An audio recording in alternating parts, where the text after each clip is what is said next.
Whoa, what it is, what it ain't. Welcome to the Big Sunny Show. I'm your host, Big Sunny. Okay, so who do we have here today? Introduce yourself for the people that don't know who you are. I'm your baby father, and no, I'm actually king, man. For the people who don't know, man, actually king. Okay. What are you most known for and where are you from? Well, most known for, I would like to say, probably streets. I was a headache growing up, so probably like the streets. You know what I mean? I'm from Baltimore City, though. Neighborhood called D Block, Blaming Division. That's where I'm from. I'm kind of familiar with that neighborhood, not too much, but I used to go around there a couple times when I used to visit, a couple friend of mine or whatever. But I never seen you there though.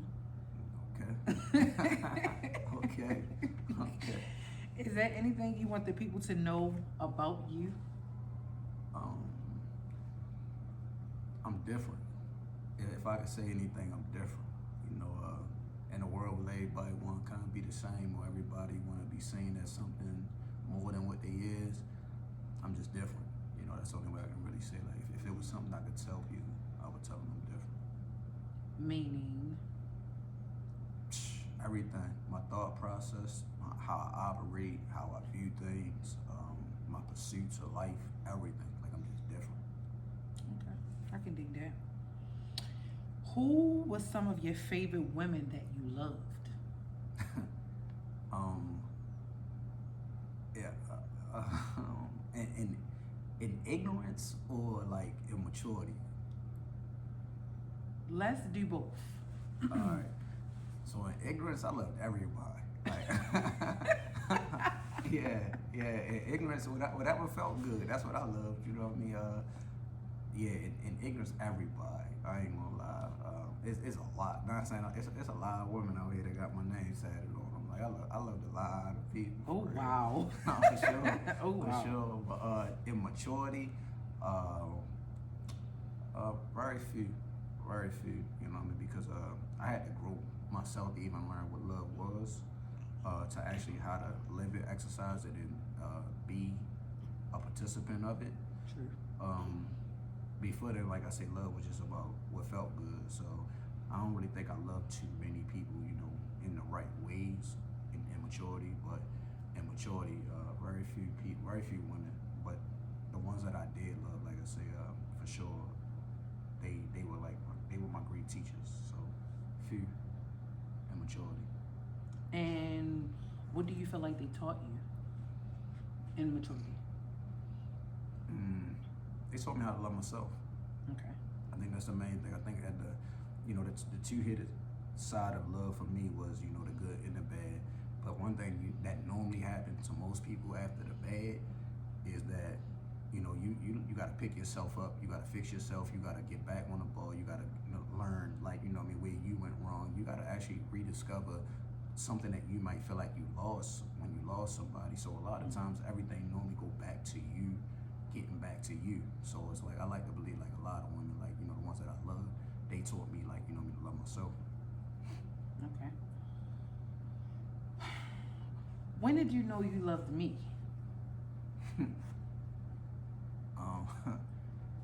Oh man, I don't want to sound sentimental. Like, I ain't that guy, but no.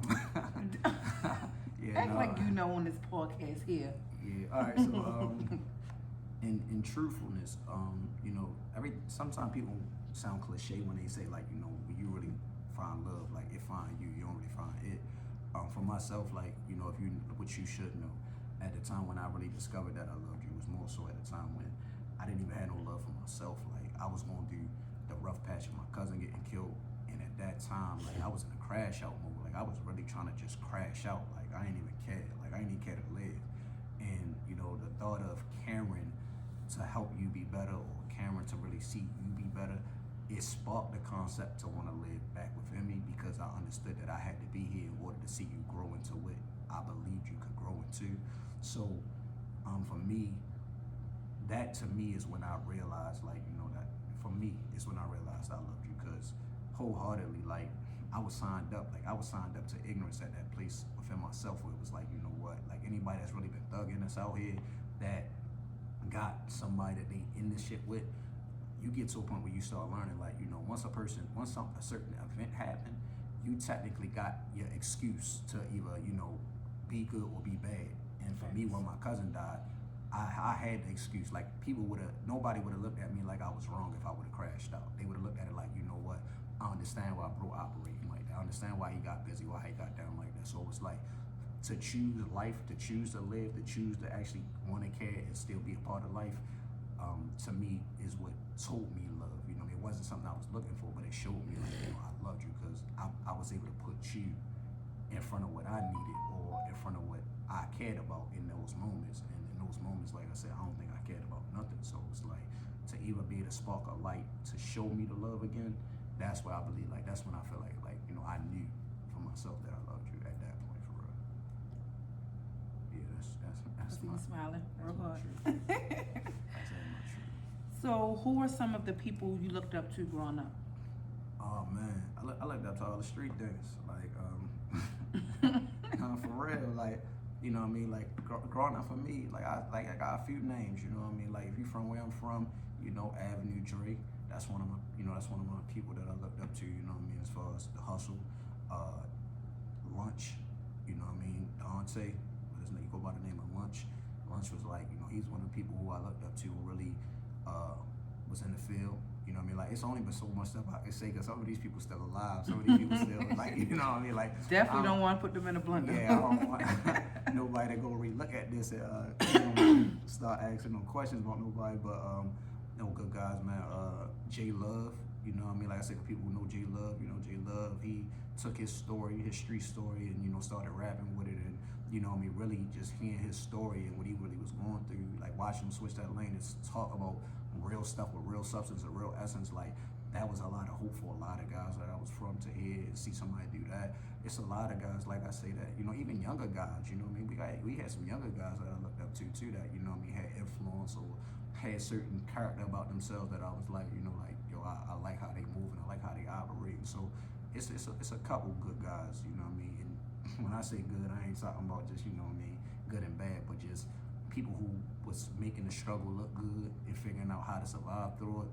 It's a few of them, you know what I mean? My big cousin Terrell, Relly, you know, it was a couple. It's a couple guys that I looked up to growing up, for real.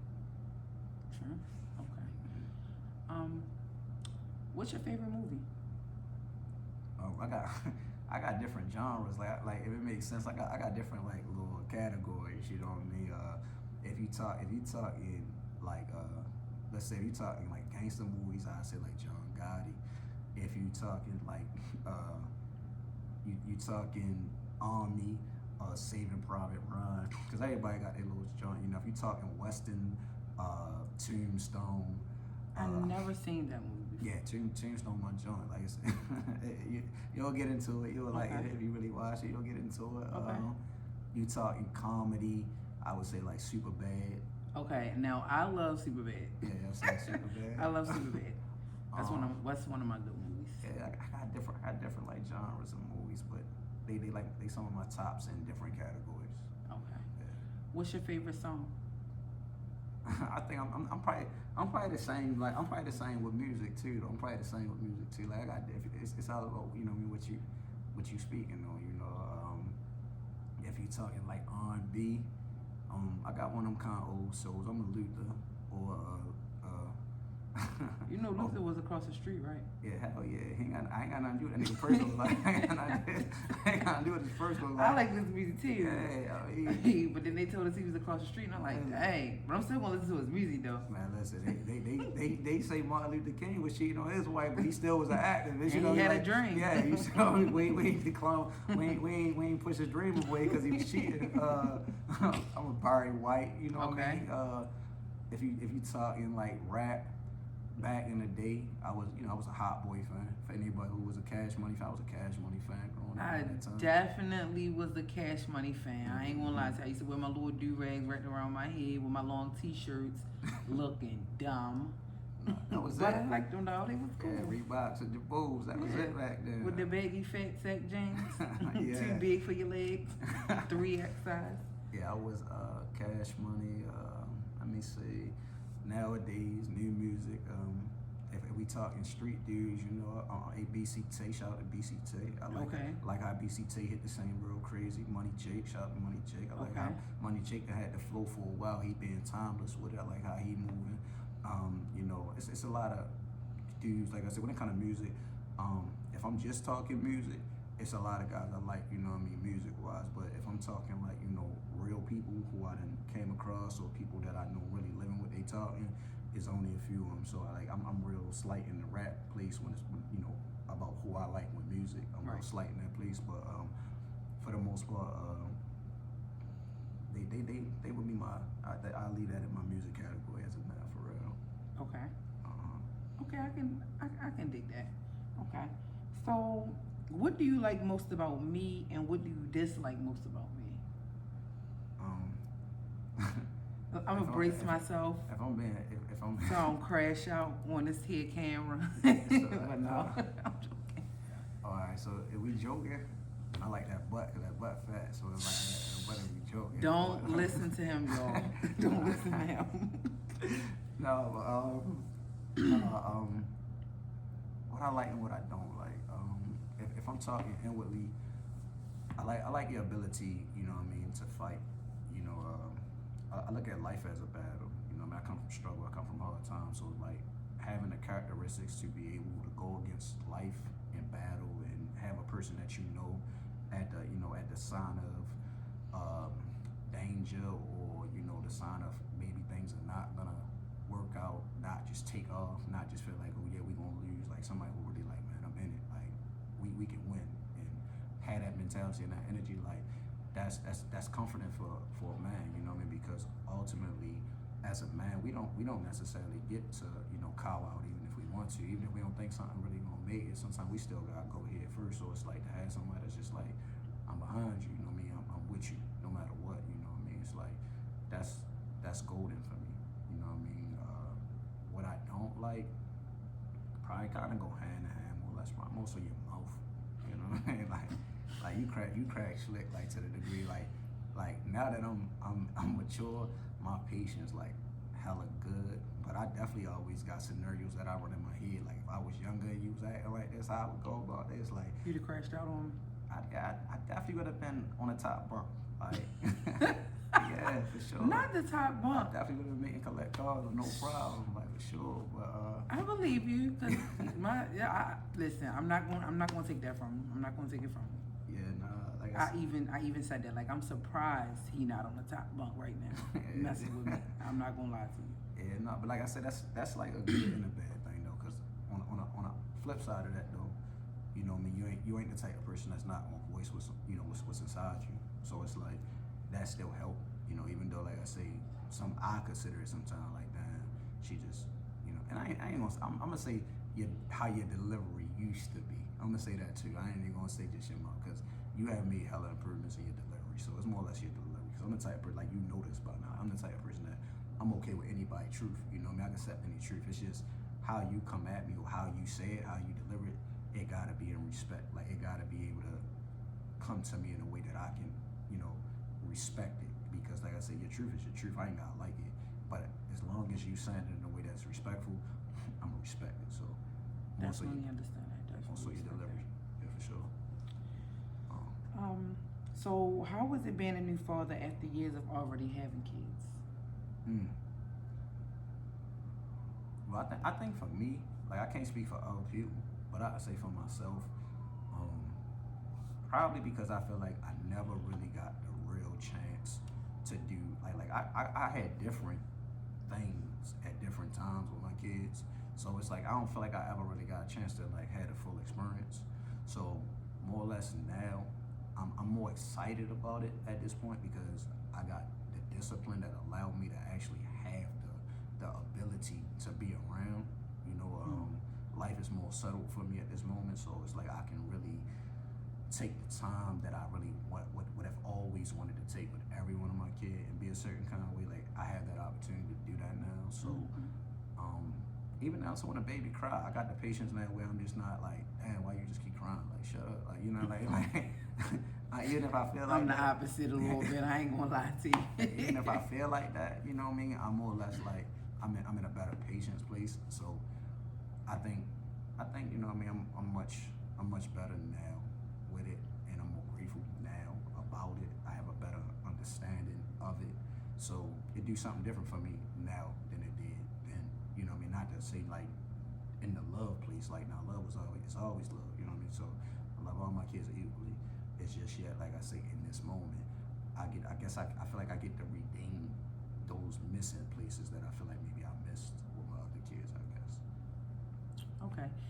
And you know, I would like to add, you know, because a lot of women, you know, don't say this that I know of. I don't hear a lot of women say this, but and there's not a lot of men that does this, but you know, like after pregnancy for women, you know, women go into like this little dark place where it's like postpartum depression or whatever the case may be, and everybody always, you know, asks how you feeling, you know, the woman, how you feeling, how's the baby feeling, but no one really asks how the father is feeling, you know. And you know, we had our conversation or whatever, you know, a couple days ago, and like, you know, even though I told you in private, I do want to publicly say, you know, I really appreciate you for just, you know, being there for me through the whole time since, you know, we found out about the pregnancy and the labor and delivery, and you know, just coming home and just feeling like I was just overwhelmed, and you just having my back in general. You know, like I said, this whole situation, it wasn't easy, but we made the best of it. And you know, like I said, a lot of people don't ask about the father, but I know that you took on a lot when it came to me and Zane. You know, me being on maternity leave and me just having to be home and things like that, and you having to take on, you know, the boatload of the situation and not complaining about it, not crying about it, not whining about it, and not making me feel like I'm less than, or I need to hurry up and go back to work because you struggling, or we falling on hard times and things like that. Like, I never had to feel like, you know, I had to be rushed into excuse me, into getting back into the world. I'm able to be a mom that, you know, I wanted to be, you know, 10 years ago with little Sunnie, but I'm able to be that now with, you know, Zane. And I just appreciate you for that, because you don't get a lot of men that do things like that, or just be a father in general and be a provider. You get a lot of men that just be like, you know, I'm just gonna do my own thing or whatever, and then that's it. So, you know, like I said, I wanted to publicly, you know, acknowledge that you have been great in these past couple of weeks, and just in general these past couple of months, you know, within, you know, this whole pregnancy and labor and delivery, and just helping me with Zane. So I love you and I appreciate you for that. City boys up one, y'all. Y'all hear that, right? City boys up. Here you go. Y'all see me keep blanking. That I'm really being kidnapped to do this podcast right now. So Oh, wow. So, what are your thoughts on laws and systems? See, this is part of that place where I tell people like I'm different. Like, you know, I got a wide range of how I view things. Mm-hmm. My perspective on things, like I say, is widespread and a lot of times not able to be spoken in a vacuum. But overall, in many cases, like I tell people, I see that it's almost impossible. Like when it comes to laws, if you ask me, laws are the borders of life that causes everything that, you know, we see, whether it be good or bad. You know, everybody's in this box. Some people are in the box and don't even know they're in that box. Some people playing a game and don't even understand the rules to that game. Overall, when I look at laws, like I say, number one, I've realized, like, you know, laws are not equally, even if it's written in words equally, it's not dispensed in life equally. Therefore, I don't really respect how law systems are set up. You know what I mean? And even when I look back, like I tell people in government, when I look at government is a lot of like politics, a lot of words, a lot of faces changing, but it's rarely ever no laws being changed. So it's like, if I know that that's the board, like that's the ground foundation of what creates changes, and those things are never happening, it's like, you know, everything else is just a show. Everything else is just the, you know, the face of things. So it's like, I don't, like when it comes to, like I said, when it comes to laws, I believe, like I say, if I could say it if we could raise our kids and start putting our kids in any area in life, like I tell you, they don't mind them being sports figures. They don't mind giving your kids money. Like they've created systems that let you get rich and then break you back down. The one thing that they make sure that we don't pay attention to, the one thing that they make sure that they don't make cool or don't make popular, is people trying to get into the place where they can make changes in the law. Like they'll never make that popular, because that's where change can really happen. So when I think about laws, like I say, I believe that a lot of them need to change. And when I think of systems, like I say, to me, systems are the monsters that make people fight. It's the systems are the monsters that create the feud amongst men and women. You know what I mean? In this today's society, a lot of things that we find ourselves going at each other about, whether it's man or black man, even black man gets cop. You know what I mean? Like, to me, professionalism and professional wise, when I think of system is the label. When I think of a doctor, a lot of doctors, they got doctrines, they got certificates, they got they go to school, they get this degree, and from there, most of them, they just stop right there. That's it. It's just like, all right, I know what I know. You know what I mean? And for that, they get paid for it. Same thing in the police field. Like most cops, when you see them create scenarios where they gotta kill somebody, or an unnecessary scenario happen where somebody get harmed, when you look and break it down, you come to realize, like, man, this police officer, he ain't had no real extensive training. He ain't no people person, even though he got to deal with the public.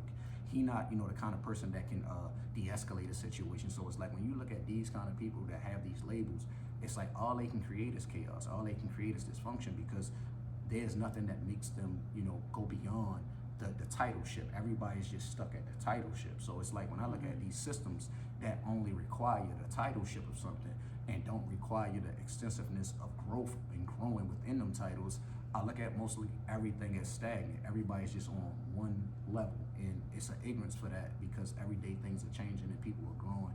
And that's why we in a society right now where AI is coming along and literally being able to take people's jobs or take people's situations, because it's like, it's a system itself that has the ability to grow or say the highest answer to anything that's asked of it, when the people who should be studying and learning and growing themselves to do that, we're not even in that place to be doing that no more. As long as we got the title, we good. And to me, like I say, that's why I feel like laws and systems right now are like, they are outdated, system. They're outdated place that need hella change. So that's my perspective on laws and systems.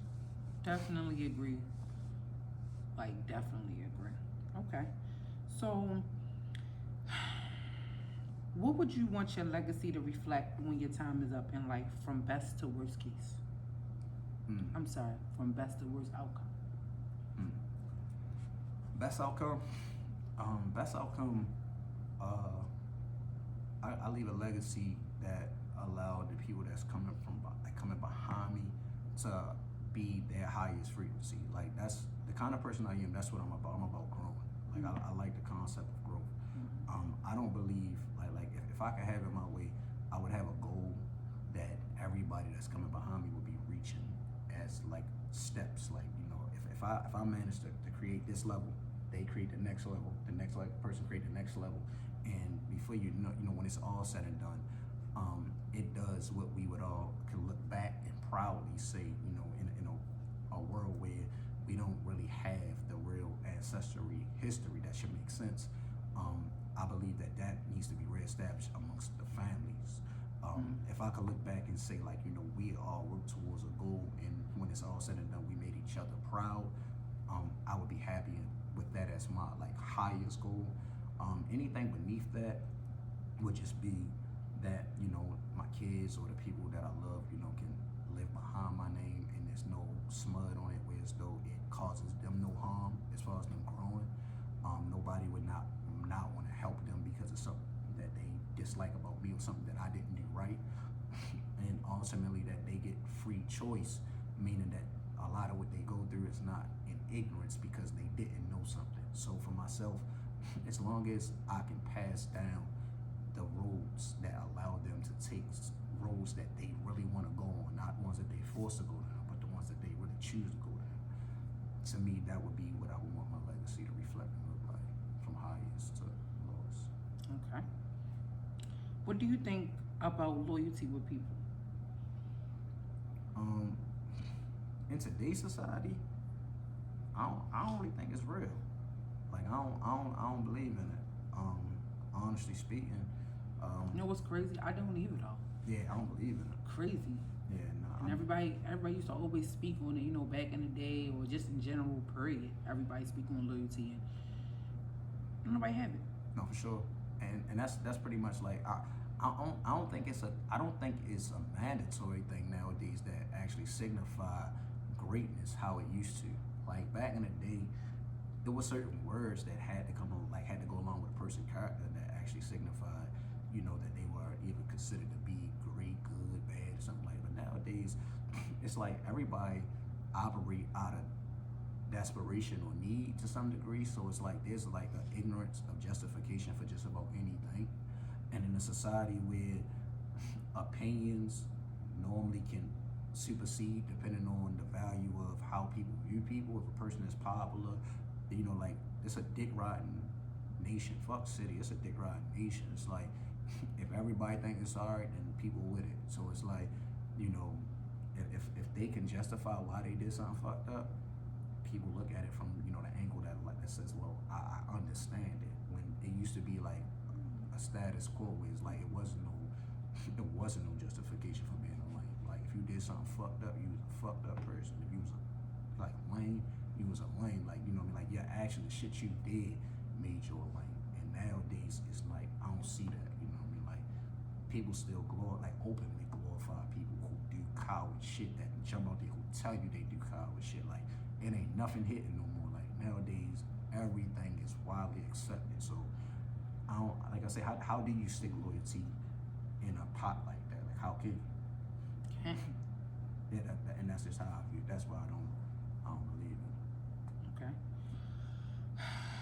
Do you think women considered you a hoe? And why don't you think your past relationships lasted?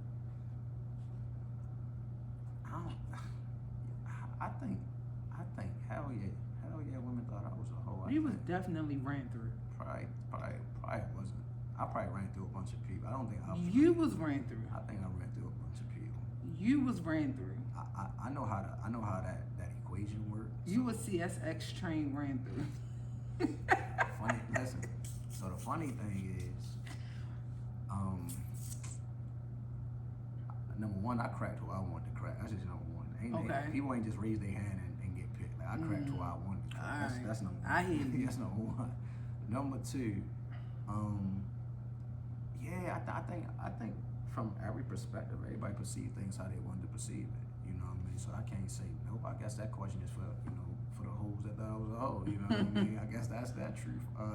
It's fine. Well, I'm gonna say I ain't know you then, so I can't speak on that. I didn't know you then. There's some hoes out here that did. They can speak on it.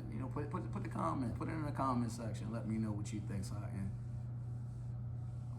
publicly put you out there. But anyway, no, but cause it's somebody's story. Somebody right around here telling that story from their perspective somewhere. But I think my relationships at a younger age, they didn't last. I didn't care for them to last. Like I didn't even have what I would think as a good enough system that can make a relationship last. You know what I mean? Like I think when you say relationship, the concept of what is the foundation, what is the goal, what are we building, what are we trying to be. I don't think none of those things were like even formula stipulations for me as a kid. I'm running around this motherfucker just trying to figure life out. I was just trying to understand what the hell I was doing next. Like I didn't have no care whether or not some shit was gonna last. You know what I mean? Just like the average typical nigga. If I got the butt, I got the drawers. You know what I mean? I'm just saying in general. Like I'm transparent. GTD, y'all. Yeah, if GTD. Tommy, if I got the drawers, you know what I mean, then I think I completed most of my goal at that point. You know what I mean? I had a good, moral character about women. I wasn't the type of nigga that didn't give a fuck about women. I could say that. I wasn't like just trying to fuck them and then let my homeboy come to the back door and rob the house. Like I wasn't on no cruddy shit. Like ain't like nothing cruddy about me when it came to women. I just ain't had no I just ain't had no high regard in the thought of like, oh, this shit gonna last forever. You know what I mean? I was moving fast, living fast, so it was just like, I guess God sent what I needed to help me get through that moment. Like, I used to look at that shit, to be honest with you. Okay. If it's anything you would change or redo in life, what would it be? Oh man. Strongly, if it's anything that I could change, I'm one of them people that I don't like to make it seem like, cause people, you know, growing, like a lot of people think like, you know, I think that I always know like the right answers, and it's like, hell no, you know what I mean? Like, honestly, I'm one of the people that say like, I think I chose a lot of good things that wasn't the lowest frequencies, but it was definitely far from the highest frequencies of choice. It's a lot of things that I would change, you know what I mean? It's a lot of decision making that if I could rechange, I would change. Not for my sake though. I would say that, you know, if I could change something, it would be for the better outcome for other people that I seen that might have suffered on the back end of a decision that we made. You know what I mean? Right. I wasn't the type of person that tried to influence people to do something that I wouldn't do. Like, I literally was the type of person that I believed in what I was trying to do. So it's like, honestly speaking, if the worst outcome would have happened to me, I was okay with it. You know what I mean? And it was like every risk I ever took, I understood the fullness of what could come out of that situation, whether somebody else did or not. So for myself, I don't really have full regrets about nothing that I did. But if I could take some things back to make better outcomes for other people, I would. Okay. I would. Okay. Do you consider yourself loved, hated, or feared? Honestly, if I could think of any spiritual concept of ignorance, when I think of like the concept of like the Trinity, to me, I think that like that's to me is what every person is to a degree to everybody. Like, you loved by somebody, hated by somebody, feared by somebody. You know, naturally, I think that's everybody. Like, I don't think that's just a me thing. Now, if it's a wide thought of what do I feel like I created more in people, I would like to say, even if it was branded out of fear, my ultimate goal was just to be respected. You know what I mean? Like, you don't even gotta love me, you know, because I understand that it's a widespread ignorance in that word. A lot of people don't even know how to love, so it's like, you don't gotta love me, you know what I mean? But I'm gonna create that boundaries and the borders that force you to respect me, you know what I mean? So, like, like I say, when I look at it from the people that's older to the people that's younger than me, if it's anything that every last person will have together in a principle understanding, they gonna say like, I'm not gonna go for no nothing. Like, I'm one of them people, I'm not going for nothing. So it's like, you gotta respect me, you know what I mean? Now, your opinion to hate me or love me or like me or fear me, like I say, I think that's something that is about you, you know what I mean? That's something that you generally took in concept based upon maybe my actions or something that I did. But what I always projected was just to be respected.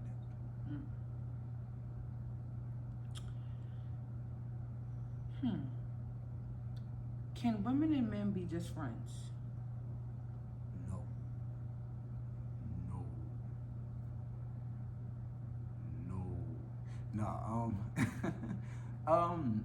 Yeah and no.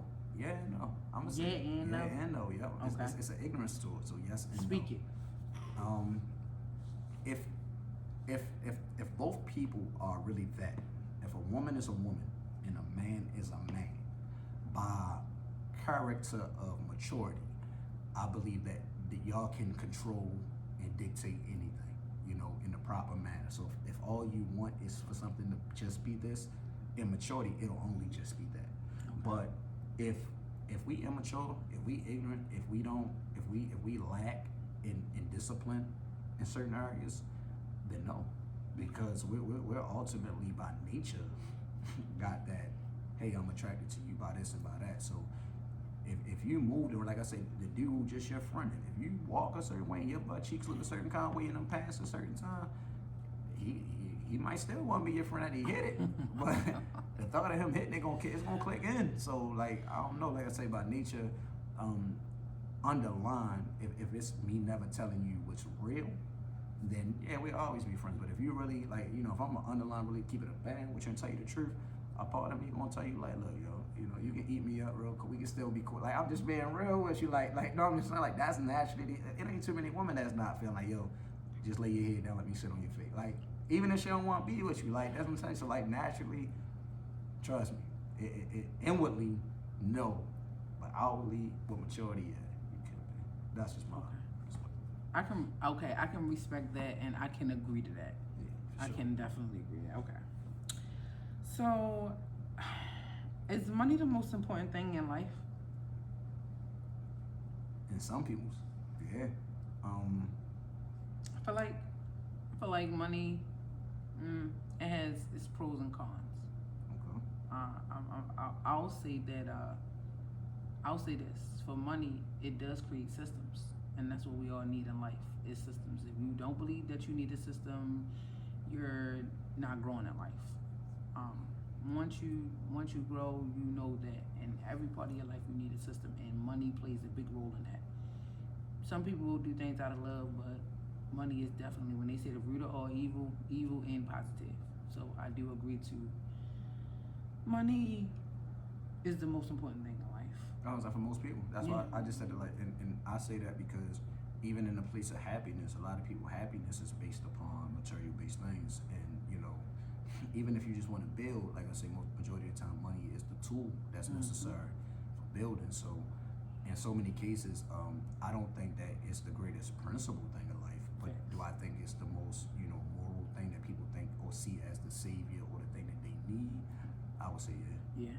A lot of people just say, well, if I just had, or all I need is this, and then I'd be that. And then you got a lot of people you got some people that'll say, you know, well, money ain't the only thing, or money ain't always important, and loyalty and love and this, and that third. And I promise you, if you have money in your head right now, the person that you call or talk to every day, or the person that you lay next to every night, be the person that'll blow your head off. I mean, sadly, you say it every day. Like every day going down your timeline, you see somebody post something like, "Yeah, for such amount of money, would you knock your girlfriend out, or would you snitch on it?" And like, and here go the video of a nigga stomping out here on TikTok. Or it went viral because it's a million people that feel the exact same way. So like, again, if we wanna be, you know, if we wanna have the outlook to say, "Well, I'm not like everybody else," then you would say like, "Yeah, no, money ain't it." But if you really, like I say, in the frequency where you understand why people see money as super important, then you know, what I mean, you gonna land on the same thing everybody else land on when it comes to that concept. Facts. Okay. Who do you put first in your life? Now, me. As you should. Yeah, now me. You know, if I could teach that, that would be like one of my greatest teachings for people. Like, put you first always. You know, and in an ignorant sense, you know what I mean? Like I said, I know why it becomes ignorant when people hear that, because it'd be like, well, you're supposed to love your kids, you're supposed to love this, you're supposed to love that. And like I say, the highest frequency of understanding is the best version of you allows you to love everybody else how you should love them. Exactly. And it go hand in hand with the same thing. Like even the kids, even the people that you saying you should put first, a part of them becomes unhappy if they don't see you being loved or being, you know, how you supposed to be. You know, I've seen people who kids want to be their boyfriend or want to be, not saying it like entitlement, but literally like, I gotta do this for my mother, or I gotta do this for my father because he don't do it for himself, or nobody won't do it for me, you know, nobody won't do it for her if I don't do it. So it's like, again, in order for me to be able to love you properly, where you can just love yourself, I gotta make sure that I'm doing what I need to do necessary for myself. That way, like I said, you're freed up to just love you. You know what I mean? You ain't gotta worry about doing the most concerning me, because I got me on the hand. So I'ma always like, yeah, I'ma always love me, like, over everything and before everything. I'ma love me first. And just imagine, you know, because a lot of people say, you know, I put my kids first. But just imagine a lot of people saying they put their kids first, and they make sure their kids good, and they doing a lot of this for their kids, and then their kid grow up and say, you wasn't shit as a father, you wasn't shit as a mother, or you could have did this way, or I felt as though my life wasn't this, my life wasn't that. It's like a slap in the face, because it's like, damn, I really put you first, and instead of putting me first, I put you first, and this is the thanks that I get.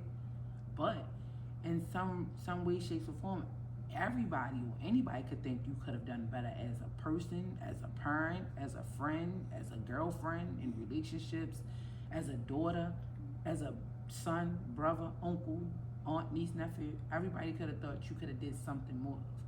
So instead of worrying about putting someone else before you, you have to put yourself first. I look at like when people like for me, if I'm saying like, because I wouldn't say it, but if I'm saying I'm putting my kid first or anything first, I'm speaking in like maybe my responsibilities. Maybe I'm saying like in responsibility I put that 1st.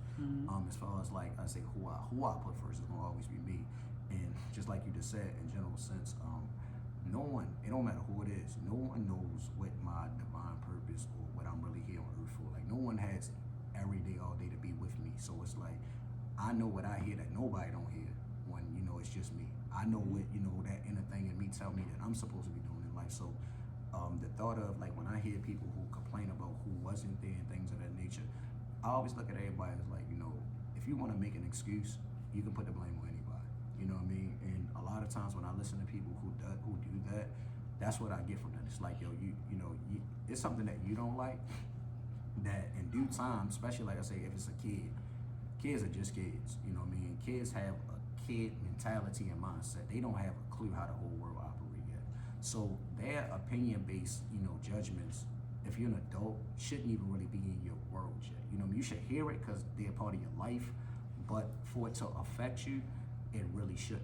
You know what I mean? Because it coincides with the concept of knowing like a person can't truly judge you if they haven't experienced it. You know what I mean? If they don't have the experience, yes, you can speak from, what you've heard, but once you go through something, it's gonna vibrate different. You know what I mean? How you experience something makes even how you speak something vibrate on a whole different frequency because it's a different level of understanding to it. So you can understand the width, the depth, the heights, the length of anything when you've really been in it and you've seen it. But if you talking from the outside in, then you just giving opinions, you know what I mean? You speaking from opinion-based places. So when I look at kids, that's what I get from kids. It's like you're speaking from a opinion-based world that you and other kids are in, you know what I mean? But once it's your world, once you become an adult, because on the back end of most situations where kids speak against the parent, once they get themselves in them same situations or become a parent themselves, you'll see where they learn to appreciate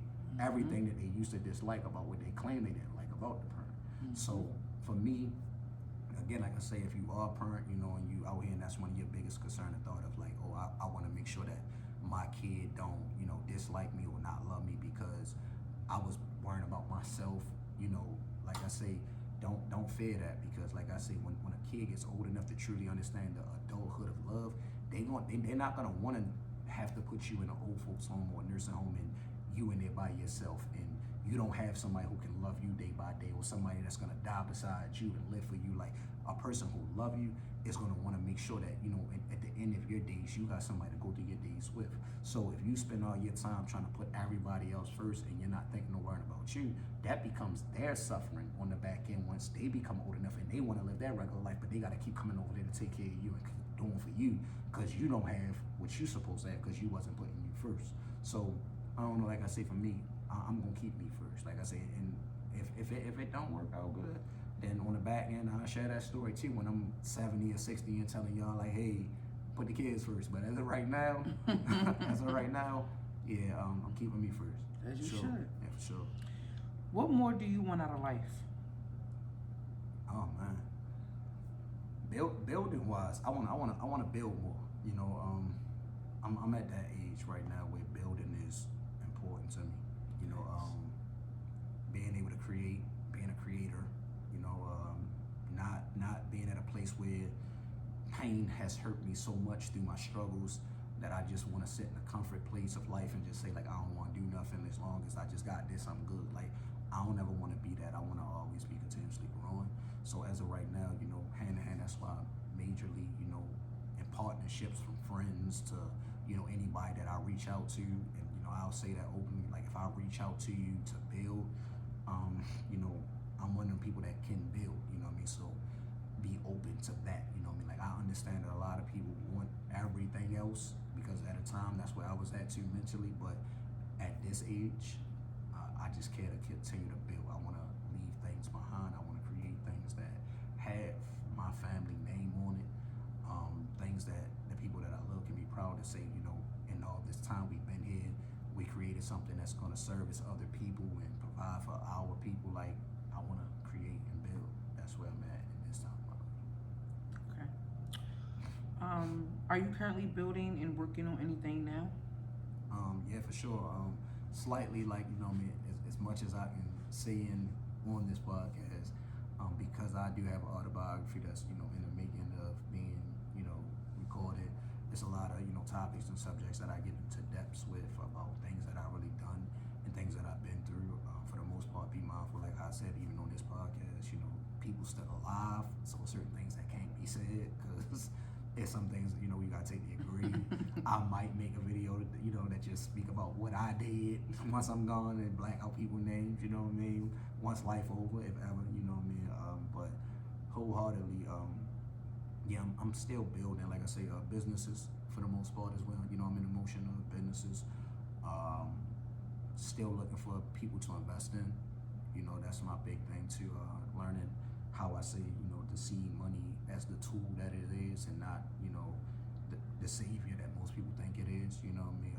Learning how to utilize it for what it's really worth. I'm at that place. I'm still building businesses. I am, as we know, the brain behind a lot of businesses that people might not understand or know. So that's where I'm at. I'm just still in, I'm in investment mode, I'm in building mode, I'm still in creating mode. So at the moment, I'm still building more businesses at this moment. Okay. So, for the people that don't know, you are a fitness coach. Okay. And tell us more about your fitness, because you have yet to bring that up, and I believe that you have shown a lot of results within yourself, within you know, some of your clients, me as well, before pregnancy, during pregnancy, after pregnancy. Talk more about that, like, you know, get into depth with that, and what's your plans for 2025 as a fitness coach? So it's funny because, as you say, like for me, I feel like my fitness is on the surface of life already. Therefore, it's a lot of people can just watch it, look at it, see it. So therefore, it's not something that I really feel like, you know, it made sense for me to actually speak a lot about. But for the most part, like I say, I'm a growing person. I like to grow. For 2025, I care to keep expanding and keep growing. I want, as I tell many people, I care that people get the results that says, hey, what I know works, you know what I mean? And to give the knowledge to the people that they may themselves forever know how to do it, whether they're with me or they're not with me. I want to create the mindset of people, you know, to actually see fitness as a lifestyle and not just working out. You know, I know that how you view things normally stipulate, you know, how you see things and how you actually partake in things. And right now, like I say, with so many people that fall away from it, something as detrimental as the very thing that sustains your health and your life, I don't see how anybody cannot want to see this as a need versus something just to do. You know what I mean? A lot of people like the results of seeing their body form and their body shape, but it's so much more deeper than that. You know what I mean? It's everything about your energy. It's everything about your mindset. It's everything about how you know, process. It's everything about your longevity of living. And for me, like I said, when we talk in life, when we talking about being a part of life and being in life for ourselves and our loved ones, to me, fitness, like I say, played one of the major keys to that. So for me, you know, it gives me the ability to be, you know, a helping hand, a real friend, a doctor. It gives me the ability to, you know, to teach and show and, you know, create a healthy, what I say, holistic lifestyle for a lot of people who, you know, might not know how to eat, might not know what food do, might not even understand what food is. You know what I mean? A lot of people don't even understand what they eat for. A lot of people eat for taste. You know what I mean? A lot of people not eating for health. You know what I mean? So it's like, I like the concept of fitness because it gives you the ability to be in multiple playgrounds. You know, it's a school. You can teach, you know what I mean, the very beneficial lessons of life through school and principle things through, you know, the whole fitness lifestyle. I'm sure a lot of other people who are fitness trainers and fitness coaches, you know, shout out to Coach Ken, shout out to Official Solid Gains. There's a few people that you know, I work close with that I watch grow. And for myself, you know, I like to believe that for this year, I just care to be a partaker in growth, you know what I mean, as far as taking everything to the next level. Everybody that I see in this fitness game, I'm one of those people that understand that this platform is big enough for everybody. I do not have, nobody has to try to hog the light as if it's only one trainer that's good. There are many great trainers out here that you can get great results from.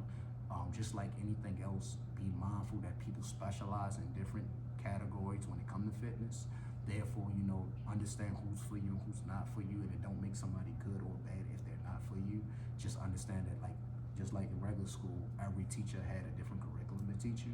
So for myself, I'm one of those coaches, like I say, I care that you learn more of the knowledge of it than even, the actual fitness concept of the results of how your body shape. Like I say, to me, that's why I call that your fitness journey, your personal body goals. But as a fitness coach, I care to enlighten and teach in every form that I can. And by the time this year is over, hopefully I'll have more people that's more programmed to the app of fitness that, we have going on than people wanting to be in person. But by all means, hey, if you in person, and I care to take on every challenge that I have not took on yet in the fitness field. Kids with autism, handicapped people with disabilities, everything that I feel like could be a challenge, I want to take it on this year for 2025 in the fitness world. So to me, that's what I want to do in 2025 with fitness. Okay, so let's get into these smoothies because you got these smoothies that's just like, I don't know, like it'll make you want to smack somebody's mama and stomp them and drag them if they touch your stuff. You have like these good smoothies. I don't even want to know what's in it. I don't even want to ask what's in it, but I really think that you should sell them. What do you think about that? Putting them on the market because they are some great smoothies. I think number one, she using this platform to try to promote these smoothies because that's what she want. Number two, though, I do know that for health benefits, they are very great for everybody. Like I say, I'm one of the people who really study the anatomy of the body and therefore understand firsthand what a lot of the body needs in order to produce the proper energies. Therefore, I spend money in a way that gets the best benefits, and therefore, like anything else, when you have a deficiency in your body, when you put the right thing in it, your body is going to tell you that, hey, I needed this. And I think that with these smoothies, that's what's happening. When anybody who has had one, always want another one, and that's, to me, like I said, when you truly put something in this body that it know it needs, that's what the body is going to say. It's going to tell you. It's going to say, yeah, this is what I need. Like I say, it ain't always about what tastes good. Just like in life, it ain't always about what feels good. But your inner self know the results that says, hey, I need this. So to me, like I say, I'm not going to tell everybody, of course, what I put in them. But, and it's not for money, just money purposes in itself. But for the most part, for those people who care to learn, I don't mind teaching.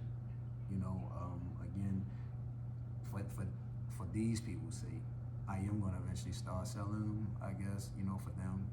I'm going to make them, they can sell them. But wholeheartedly. We selling them, y'all. So be on the lookout. Wholeheartedly, though, I just care that, just like anybody else who originally studied to learn, that they did it purposefully, that people can be better in health and, can make great strides and changes and have longevity in life. Again, if it make money, cool. If it don't, but it still make everybody well, then still, to me, divinely cool. You know what I mean? So that's what I'm up with that. So I do want to add that you are the most hated and loved coach. We love you, but we cannot stand you. You make us do the most craziest things, but if it weren't for you, making us reach our full potential and making us do things that we thought that we could and we would never do, then, you wouldn't be a coach. You have some coaches that are just basic, that just allow you to just do basic routines or, basic exercises. You push us to our highest frequency, whether we like it or not. And that's what, you know, we love you for, and that's also what we hate you for. Because sometimes a lot of people don't want to be pushed to their highest potential because they're stagnant and they're comfortable where they are. What's the word my aunt used? Complacent. And so, you know, being as though you are a fitness coach and you know you push us to our full potential, you know, we appreciate you for that. You have coaches that really do will just take your money, but then we have a coach like you that sometimes it don't even be about the money. I mean, it is about the money, but it's not really about the money. It's really about seeing results and you getting where you need to be in life. A lot of people, you know, they work out for because they want to lose weight, but with you, it's our mental, our physical, emotional. It's like all in one. You care, you care to know what we have going on in our regular life to make us feel like, okay, should we come to work out? Because even though I got this going on in my life, do my coach care enough to know that I have this going on in my life? Should I still come? You get what I'm saying? Like, oh well, my house got burned down, and then you know you got some coaches that's like a job, like, oh, well, you still coming? Because I still need my coins. With you as a coach, it's like, all right, my house got burned down. All right, is there anything that you need me to do? You know, as far as that, I understand. I'm not saying that's what for everybody, but if you have, you know, like a good rapport with your coach and you're able to feel comfortable enough to have that conversation with him. Not saying everybody's house got burned down, but you get what I'm saying. No, for sure. I mean, I would like to say right to that. I think in life, what people fail to realize is that you're gonna always have some problem. Like life, that's what life is. Life is problem solving. Whatever energy you're gonna have, like I said, like you know, I was again shout out to Tank. This is saying that you know my homeboy Tank used to always say you know live strong or die weak. The concept of life is that you know no matter what you go through, you gotta pick how you're gonna go through whatever you're gonna go through. And I always ask people that like you know if you had to fight a fight, would you want to fight it weak or would you want to fight it strong? You know what I mean? And to me, that's why, like I said, when it comes to fitness and when people go through things, my thing is just like, listen, still make sure that you're strong. Still make sure that you know you're built and you're prepared to go through anything because life is gonna always be putting you through something. So it's like when I hear somebody will say something about what they're going through, I'm questioning like, you know, should I allow you to use this as an excuse, or should I show you that hey, this is just an excuse? You know what I mean? Get away from that. You know what I mean? Because if I start allowing you to do it, you know, as a coach, a person has obtained you because they believe that you have the ability to tell them whether or not, hey, should I be okay with doing this or shouldn't I be okay with doing that? So you have a dual responsibility to be loved and hated because in most cases, like I say, the two-sided coin of love is hate. Because if I cannot tell you no at places where you want to hear yes, then 9 times out of 10 you're not going to ever grow because you're only going to want to hear yes to everything that you want to hear yes to. You don't necessarily ever want to hear no. So in order to be properly have the ability to love somebody, you gotta be able to lay in the place of hate sometime because again, you gotta say no to the things that they want you to say yes to. So for myself, like I say, I know that pushing people out of those comfort zones is normally half of the reason why most people aren't going up or they're not, you know, reaching higher frequencies. Like you say, naturally to self, if you one of them people that don't like pain or don't want to go through something, the minute you feel it, or if you've been branded to feel like pain is bad or pain is not a good thing, then the minute you see it, you're like, oh no, let me get away from that because that hurt. You know what I mean? But if I told you that going through this pain is where the result for betterment lies, then like I say again, if I know this but you don't know that, I'm still gonna take you down the street because I know that this is where you gotta go with. Whether you understand it or not, whether you think it's not the right way or not, again, if you make it my responsibility, I'm holding your hand and we're going down this road. And at the end of it, then you can tell me what you think and what you feel at the end of it. But beforehand, I understand why you're gonna look at it a certain kind of way because you've been taught and you've been, you know, branded to believe that this is not the way. So I'm grateful, as you said, I'm thankful that I am stern enough to not actually, you know, take it to heart when somebody don't like something that I say or somebody get any feelings about something that they feel as though, you know, like, oh, you said, and I think even especially for me, like I said, I can't speak on all coaches, but definitely for me, like, you know, I'm in the field with them. You know what I mean? Like everything I'm asking them to do, I'm doing it. You know what I mean? So it's like, again, be mindful. Sometimes I'm not even looking for the same results that y'all looking for, but I'm in the field to show y'all that, listen, I'm not gonna tell you to do something that I can't do, and I'm not gonna tell you to do something that, you know, I don't think really work, you know what I mean? So you can never look and be like, well, you just asking me to do something. Like I'm actually that coach that's like, hey, you give me 10, I'm gonna give you 20. You know what I mean? I'm gonna push myself in front of you harder to show you that you're capable and that it's able and that it can be done. And I'm not telling you to do something that I myself personally wouldn't do myself. Exactly. So again, I think that too also gives the leverage why most, can't really say too much against what I'm saying because I'm actually in the field with them too. So for most coaches, if that's not, you're not doing that. Not saying you have to, but I'm just saying that's what I do a little bit different than other people. So. Well, you heard it here first from the king himself, Big X, Coach X. I'm your host, Big Sunnie, not the little one. This the Big Sunnie Show. See ya.